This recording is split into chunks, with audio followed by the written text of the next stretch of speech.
শুনেছি যে ইদানিং মানে বাংলাদেশের অনেক সন্ত্রাসী তারা এখন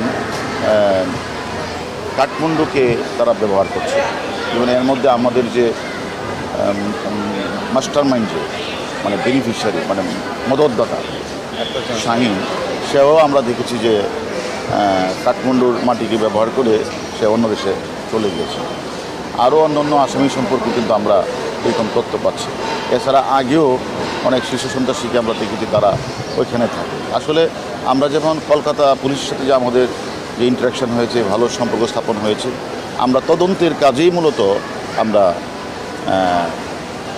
কাঠমান্ডু যাচ্ছি। সেখানে আমাদের ওই নেপালের পুলিশের সাথে আমাদের ইন্টারাকশন এবং তদন্ত কাজে সহযোগিতা আমরা চালাই। সিয়াম হাসান করে একজনকে গ্রেপ্তারের খবর সব বিষয়ে মানে যে সকল আসামি সিয়াম হাসান কি ওখানে আছে বলে আমরা মনে করি যে আমরা শুনতেছি এরকম অনেক আসামি তারা মানে কাঠমান্ডুকে তারা রোড হিসেবে ব্যবহার করে সেখানে থাকে।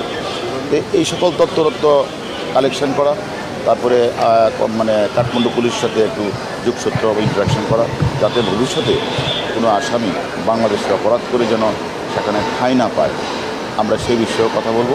এবং আমাদের আপনারা জানেন আমাদের যে ঝিনাইদহের মাননীয় সদস্য ওনার হত্যাকাণ্ডে কয়েকজন আসামি তারা কাঠমান্ডু থেকে তারা কেউ চলে গেছে, কেউ থাকতে পারে, সেই বিশ্বাসে আসলে আমরা তদন্তে কাজে যাচ্ছি। আপনারা বলেছিলেন সংবাদ সম্মেলনে বলেছিলেন যে সিয়াম হাসান নেপালে থাকতে পারে। আমরা দেখেন আমরা আমাদের মানে পুলিশ হেডকোয়ার্টারে এনসিবির মাধ্যমে আমরা ইন্টারপোলকে আমরা চিঠি দিয়েছি। আমরা ইন্টারপোলের মাধ্যমে আমরা কাঠমান্ডু পুলিশকে জানিয়েছি যে এই এখানে সিয়াম সহ বেশ কয়েকজন আসামি তারা কেউ চলে গেছে, কেউ আছে।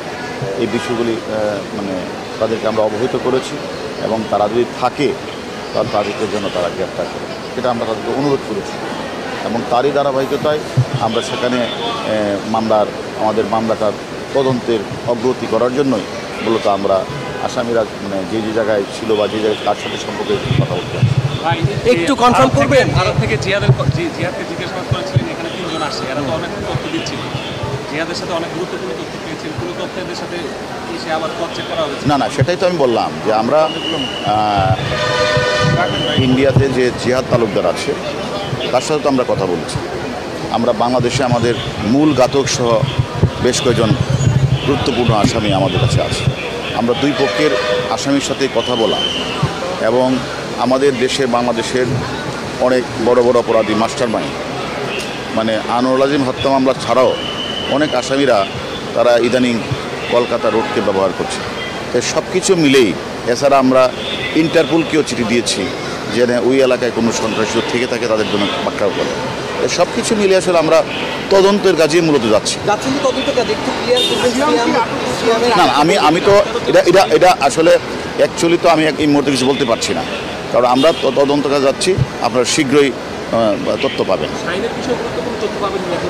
আমরা সব বিষয়ই তো বললাম যে আমরা বিশেষ করে স্পেশালি এমপি আনোয়ারুল আজিম হত্যাকাণ্ডে জড়িত আসামিরা যে মানে কাঠমান্ডু রোড ব্যবহার করছে সে তথ্যটা আমাদের রয়েছে। এবং আমরা মানে কলকাতা পার্টে এবং ঢাকার পার্টে আসামিদের সাথে কথা বলে আমরা গুরুত্বপূর্ণ তথ্য পেয়েছি। তো সব কিছু মিলেই এটা ক্রস এক্সামিন করার জন্য মূলত আমরা ইয়েতে যাচ্ছি।